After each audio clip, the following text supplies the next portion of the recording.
बड़ी खबर इस वक्त आ गई है और वो ये कि बड़े बड़े व्यापारियों को फायदा पहुंचाया गया है और ये प्रवर्तन निदेशालय ने कहा अवैध गवाही की व्यवस्था बनाई गई। कोई मतलब ये कि साजिश बिल्कुल। और थोक व्यापार का हिस्सा खास लोगों को दिया गया, ये भी दलील ईडी की तरफ से कोर्ट में आज रखी जा रही है। और एक्सपर्ट कमेटी की राय नहीं मानी गई, वो सिर्फ दिखावे के लिए बनाई गई, लेकिन उसका कोई असर और होता हुआ नजर नहीं आया। तो संजय, बड़ा पॉइंट यही कि कमीशन 12% किया गया, ये मनीष सिसोदिया के खिलाफ जा रहा बड़ा पॉइंट। लेकिन इसका जवाब क्या तैयार होगा मनीष सिसोदिया के वकीलों के पास? इसमें राजीव, ये सवाल आपका बहुत ही बढ़िया है कि जवाब तैयार होगा या नहीं। लेकिन ईडी जिस तरह से चीजें रख रही है, ईडी पूरे तरतीब के साथ चीजें बता रही है, चरणबद्ध तरीके से बता रही है और ये कह रही है कि 5% के मार्जिन को 6% और उसके बाद फिर 12% किया गया। तो इसमें सिर्फ अपने लोगों को फायदा पहुंचाना था, जहां से अब सीबीआई, अब ईडी इस बात की भी, इस चीज की भी दलील देगी कि ये पैसा जब आया तो उसका कहां इस्तेमाल किया गया।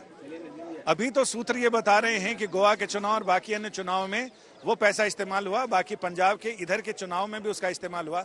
लेकिन उसके सूत्र अभी इस चीज को साबित करना जरूरी है कि वो उस पैसे का इस्तेमाल कहां कहां हुआ, किन लोगों तक कितनी बूटी गई, वो सारी चीजें बताएंगे। लेकिन बड़ा सवाल यही है, ईडी ने इस बात की दलीलें दे रहा है ईडी कि ये किन लोगों को फायदा पहुंचाने के लिए ये सारी कसरत की गई, कवायद की गई। ठीक है, लेकिन उसमें जरूर कहीं न कहीं अभी धीरे धीरे चीजें सामने आएंगी। राघव मगुंटा और के कविता, ठीक है संजय, इसमें ये तो समझ में आ रहा है कि जो नियम थे, उनको बूटी कितनी मिली।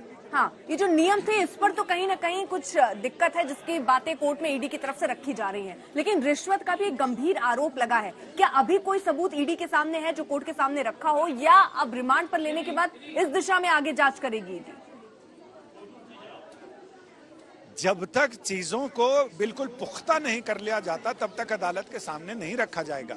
अदालत के सामने सिर्फ यही बताया जाएगा कि हमारे पास बहुत सारी ऐसी चीजें हैं जो हमें सिद्ध करनी है, जो हमें प्रमाण देने हैं, जिसके सबूत देने हैं। और अभी तक तो जो रिश्वत की बात है बाकी अन्य आरोपियों ने की है। मनीष सिसोदिया से तो एक बार तस्दीक कर ली जाए, क्या आपने रिश्वत ली या रिश्वत का पैसा कहां गया। आमने सामने बिठाकर पूछेंगे तो वो बताएंगे हमने आपको इतने चीजें या इतने रकम इस तरह से इस स्वरूप में आपको दी थी। और फिर ईडी उनसे पूछेगी कि ये जो कह रहे हैं इसका जवाब दीजिए, तो जवाब तो ये आएगा हमें याद नहीं, हमें मालूम नहीं, हमने नहीं लिए। लेकिन अगर 3 आदमी एक ही चीज कहेंगे और कुछ न कुछ प्रमाण साथ में होगा, जैसे सुकेश चंद्रशेखर ने कहा कि आपने मेरे जन्मदिन पर मनीष सिसोदिया और अरविंद केजरीवाल ने मुझे डेडिकेट करके गाना गाया था, ये दोस्ती हम नहीं तोड़ेंगे। तो कहीं ना कहीं कोई वीडियो, कोई फोटो तो होगी जिससे वो ये साबित करेंगे कि ये दोस्ती हम नहीं तोड़ेंगे हुआ था या नहीं हुआ था। तो यही सारी चीजें जब पुख्ता हो जाएगा बयानों से और सारी चीजों से, तब ईडी यहां आकर ये बताएगी कि ये रिश्वत ली गई है और ये जो हमें सुराग मिले थे अब उस सुराग के प्रमाण हैं। अब ये शक नहीं, ये सबूत है। और उसके साथ यहाँ पर अदालत में चीजें साबित करनी होती हैं। तो ईडी इतनी हड़बड़ी में नहीं है। ईडी के अफसरों से हमने पूछा, उन्होंने कहा कि ठंडा ठंडा करके खाना चाहिए, गरम गरम खाने से हलक जल जाते हैं। तो ऐसे में इनका कहना है कि जब चीजें कहीं भाग नहीं रही, बन के गीदड़ जाइए किधर, जंगल का ही गीदड़ है तो किधर जाएगा, तो कहीं भाग भी नहीं रही ये चीजें। तो इसलिए वो आराम आराम से इसको साबित करेंगे और उसके बाद अदालती काम धीरे जरूर चलता है लेकिन पुख्ता होता है। लिहाजा एजेंसियों को भी पता है कि बहुत हड़बड़ी करने से, हड़बड़ी के विवाह में कनपट्टी में सिंदूर पड़ जाता है। तो ईडी कभी नहीं चाहेगी कि हड़बड़ी का ऐसा विवाह हो कि मांग के बजाय कनपट्टी में सिंदूर आ जाए। तो वो आराम आराम से वो चल रहे हैं। इस बीच बड़ी खबर आ रही है। बड़ी खबर ये कि मनीष सिसोदिया ने जांच में सहयोग नहीं किया, जी, और लगातार ईडी की तरफ से कहा जा रहा है कि सहयोग नहीं हुआ, अभी और सबूत खंगालने और इसलिए रिमांड पर मांग रही है ईडी।